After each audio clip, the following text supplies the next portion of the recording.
Welcome back to Peaks 47.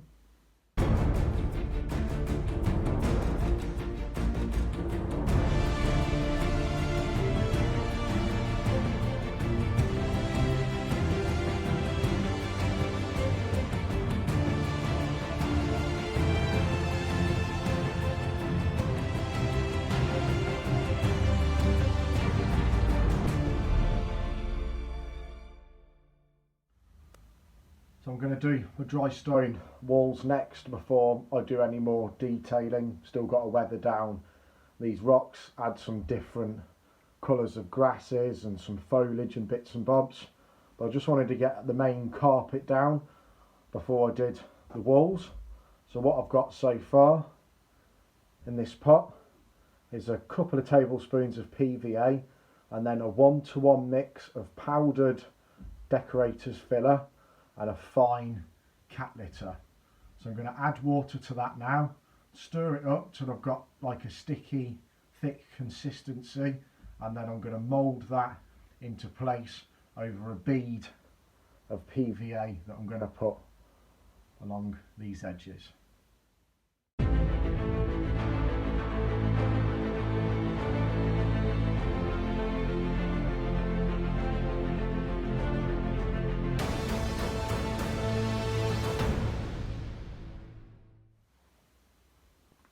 So I've slowly added some water to it, so I've got this sort of consistency. It's quite wet, and the trick is you've got to keep your fingers clean, so do little bits at a time and keep your fingers clean, and then it doesn't want to stick to your fingertips. And it's a case of just getting a little bit at a time so you can work in manageable sizes. So you can see I've just picked up a little bit here,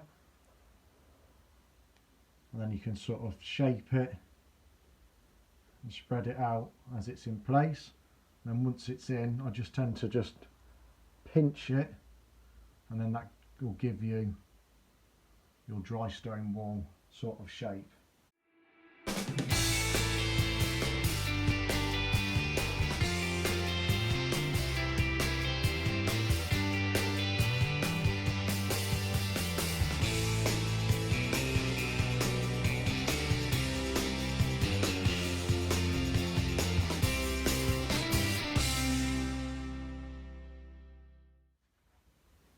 I thought I'd just come back for a minute before I finish. I've gone a little bit higher with this wall than over the rest of the layout. We'll go and have a look at some of the bits in a minute.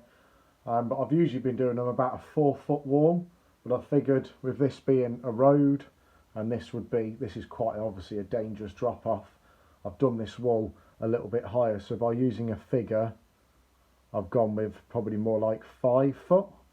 So it's just a little bit higher. I figured that seems to be probably better for this part of the layout.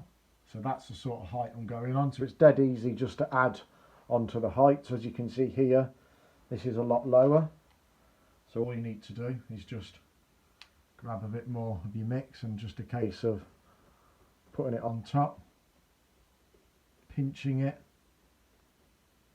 and it will quite easily mould on top of the existing stuff that's already there.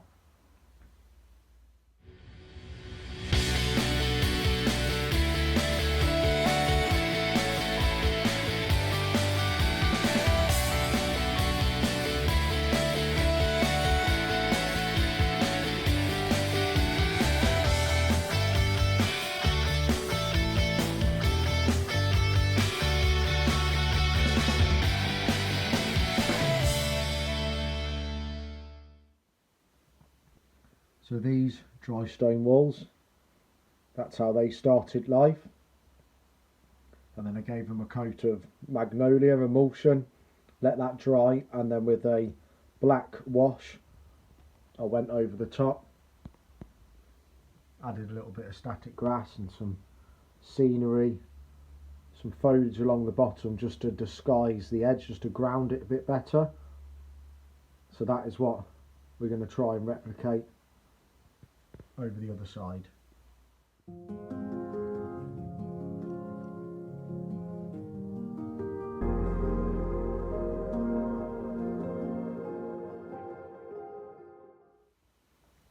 Right, so while that is drying, the emulsion on the dry stone walls, I'm going to do a little bit more scenery in this area, start putting some details in.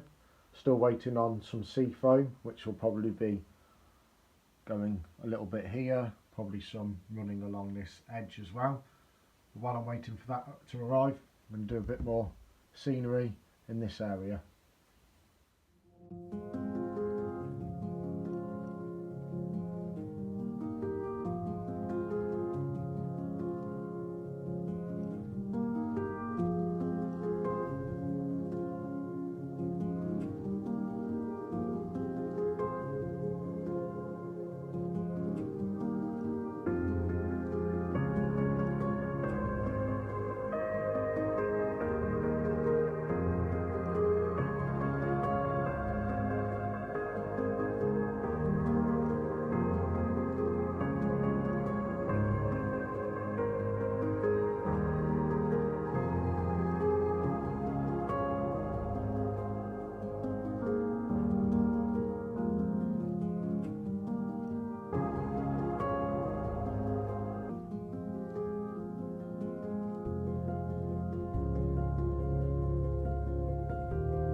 So I'm going to have a look at these next. I want to put one of these, well, two of these on either side of the barrow crossing. Again, these are from Scale Model Scenery. So I'm going to attach them to a post. I'm going to probably paint this in a red sort of colour. I'm thinking of a red oxide, as if someone's painted it in desperation to hold the rock back for another 6 months before BR come over and take over and possibly change all of this or whatever else they would have done anyway. So I'm going to paint these red, cut these out, stick them on the back, and may even put them on 2 posts. I'll have a look once I've got them out, see what I think.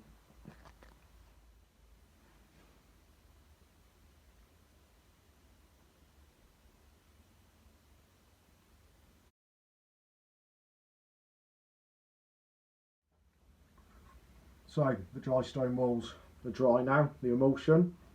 So I'm going to start now by giving it a wash with some black poster paint. So I've got a tiny bit of black poster paint in there, and I'm going to thin that down probably 2 to 1, so 2 parts water to 1 part the poster paint. Now I'm not going to matte lacquer this and seal it in like I did over here, because I want the wash to almost wet up the emulsion, so it kind of gives you different shades of greys and blacks and leaves some bits white as well. You know what, I've probably even gone thinner than that. I've probably gone more like 4 to 1, so 4 parts water to 1 part poster paint, and it's just a case of just stippling it on, and you'll see as it flows it gets a little bit lighter,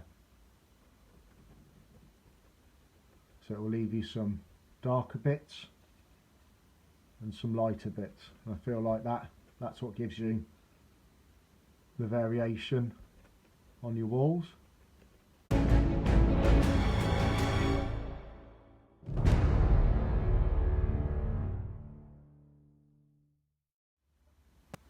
So you almost don't want to brush it on, because if you brush it on you wake up the emulsion. I'll show you here, and then you just end up with just a grey. See there now how that's woke up the emulsion? So I've almost over brushed that. So you want your brush really wet and just let the black sort of run over it. I find for me, that's how it works. And if it's a little bit too black, then you just stipple it a little bit more.